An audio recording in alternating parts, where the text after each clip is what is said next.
¿Cómo fue Andoni en la niñez? Uy, pues vamos a ver, yo soy el más pequeño, de tres hermanos y como me llevo una diferencia de 15 años con mis hermanos y como mis padres eran ya mayores cuando me tuvieron a mí, pues supongo que he sido en realidad lo más parecido a un hijo único, ¿no? Ajá. Un niño bastante,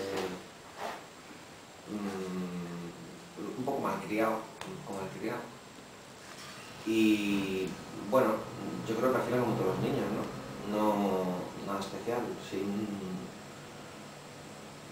pues supongo que un niño muy movido, muy despistado. Yo siempre he sido muy despistado, en el sentido que yo he tenido siempre malas notas, y no tanto porque no estudiara, sino porque también lo que yo veía, lo que me enseñaban no me atraía demasiado, ¿no? Entonces, de una capacidad de desconcentrarme muy alta. Pues y me pasa hoy en día, ¿no? Hoy en día, por ejemplo, me tengo que preparar una clase, me tengo que preparar una conferencia, y primero tengo que buscar en la atmósfera para realmente meterme en el tema, después poco a poco empezar a enredar, enseguida me despisto, yo me doy cuenta, ¿no? Al final me busco cualquier excusa para no hacer lo que tengo que hacer, hago un gran esfuerzo por volver a entrar en lo que estoy haciendo. Otra vez, si me desconcentran ya puede pasar un día y lo tengo que dejar, bueno, es un desastre, ¿no? Y bueno, y al final pues un poco, yo supongo que de niños se reflejaba en las notas, y siempre me ha sido bastante malas, ¿no? Dime, ¿cuándo y cómo entró el cocinero en tu piel? ¿Cuándo sentiste que realmente era lo que te estaba impregnando o lo que te hacía moverte? Bueno, para mí la cocina, yo nunca he sido una persona con vocación.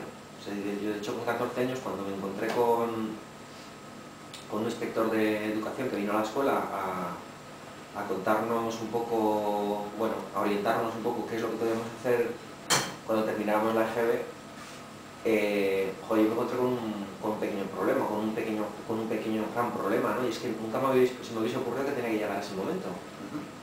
Y para mí fue un poco shock, porque de repente me dicen, bueno, y ustedes para la universidad, ustedes estudian mucho universidad o haciendo FP, ¿no? Y ustedes, claro, estábamos los últimos, pues tenéis que hacer FP sí o sí, porque si ahora qué vas a hacer, o tu padre tiene un bar o búscate la vida, chaval, pero bueno, desde luego lo tenéis complicado, ¿no? Tenéis que hacer tenéis que buscaros una profesión más técnica, ¿no? Y a mí aquello me sonó un poco a condena, porque claro, yo nunca me había planteado que realmente la vida iba a hacer algo, o ser algo, ¿no? Y claro, yo no tenía afición, yo no sé, quería ser bombero, ni quería ser jardinero, ni me llamaba la atención la cocina, ni mucho menos.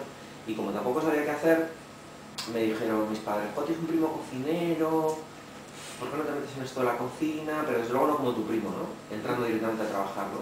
Sino, queremos que estudies. Entonces me metieron a la escuela de cocina, donde tampoco estaba más preocupado de hacer amigos y bueno, pasármelo bien, entre comillas, y bueno, y también un poco atender los deberes, ¿no?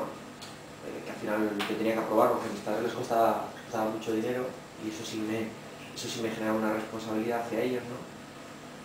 Pero no me tiraba demasiado hasta que yo creo que con 16 años así me llevaron al certamen de alta cocina de Vitoria.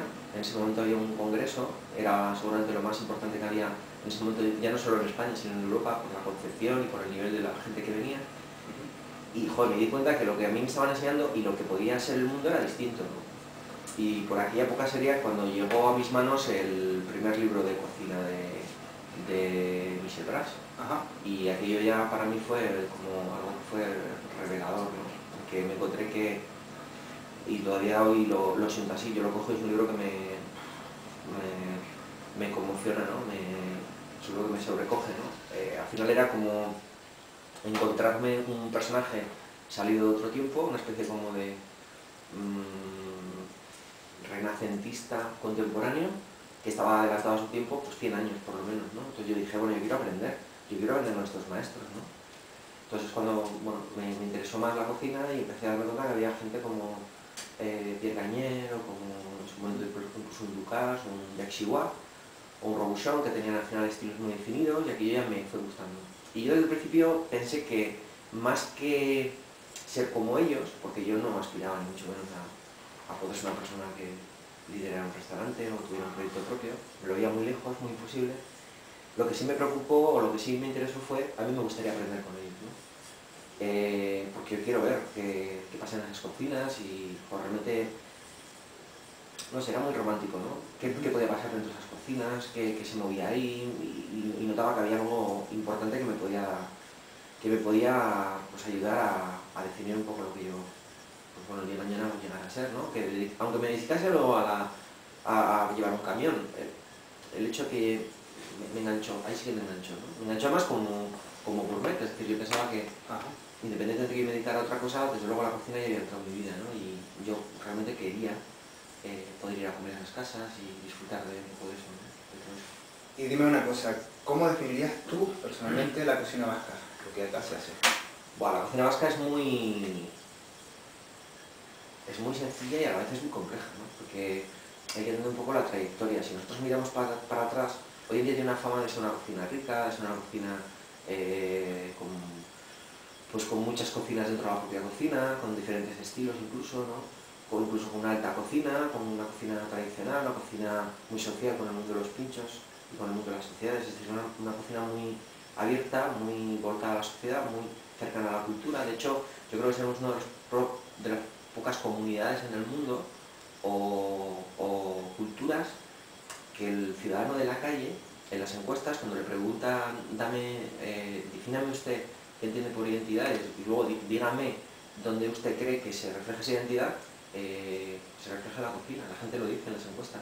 Habrá muy pocos sitios en el mundo. Quiero decir, tú hablas con un inglés y le dices, a ver, usted es inglés, ¿no? Sí, defíname su cultura, lo que sea. Muy bien, ¿dónde está la identidad de su cultura? ¿Dónde usted cree que se refleja? Te dirán, pues en la lengua, te dirán, no sé, en la música, te dirán en un montón de factores, seguramente todos vinculados a la cultura, pero quizá la gastronomía no aparezca. Ajá. Seguramente no aparecerá. Quizá en Francia sí, quizá en otros lugares sí, pero desde luego en el País Vasco es uno de los primeros factores, ¿no? Donde la gente lo identifica con identidad. Entonces, pues al final eso marca muy bien o remarca muy bien un poco la importancia que tiene la gastronomía en el País Vasco. Y a partir de ahí, tampoco se ha comido tan bien como ahora. O sea, al final, un poco es reflejo de la historia que tocó vivir, ¿no? Aquí todo lo que ha sido la guerra civil, la posguerra y tal, ha habido mucha hambre, donde la gente prácticamente sobrevivía y hemos perdido una cantidad importantísima de patrimonio gastronómico, ¿no? Por ejemplo, yo le digo a mi madre, bueno, ¿tú qué comías? Mi madre tiene 80 años en este momento, por la gente que da de mi madre, y ellos han sobrevivido. Ellos han conocido un poco a partir de los años 60, una especie como de auge un poco más del tema de la alimentación, pero al final tú echas para atrás y tampoco hay tantos testimonios. Y cuando coges testimonios anteriores a la guerra civil, ves que la gente también sobrevivía. Todo lo que es la zona de caseríos, toda la zona rural, se ha comido prácticamente lo mismo y con bastantes precariedad. Y seguramente las zonas de costa hay una alimentación distinta. Y las zonas que han tenido comunicación con otros lugares del mundo a través de precisamente el mar, que era la zona de comunicación más importante, también hay otras culturas gastronómicas, ¿no? Y yo creo que, bueno, lo que pasa es que no siempre ha sido así. Tú coges archivos muy antiguos y ves que en Guernica había naranjas, se exportaban naranjas, o sea, es una mezcla entre un pasado que no sabes muy bien si se ha socializado, en zonas concretas había cosas concretas, y seguramente muchas formas de comer, y muy cosmopolita, ¿no? Y después han ido pasando cosas. En los años 20, San Sebastián era una ciudad seguramente las más importantes de Europa, porque venía la familia real a cocinar, porque estaba todo el auge de la Belle Époque, en España era el lugar más importante en ese momento, entra un grupo de cocineros a cocinar, se cocina de una forma distinta, bueno, tiene su reflejo, ¿no?, en la cultura. Algunas de esas recetas incluso han pasado a la tradición, ¿no? Entonces, claro, es una cocina que tiene muchos matices, pero tampoco es una cocina también adecuada a una comunidad de 2 millones de personas, que tampoco es China con 1.800 millones de personas y con una extensión tan grande como para que pueda tener 20 cocinas distintas, ¿no? Aquí hay distintas cocinas, la de los asados, hay la cocina del mar, hay la cocina más popular, hay diferentes cocinas, pero tampoco muy amplias, ¿no?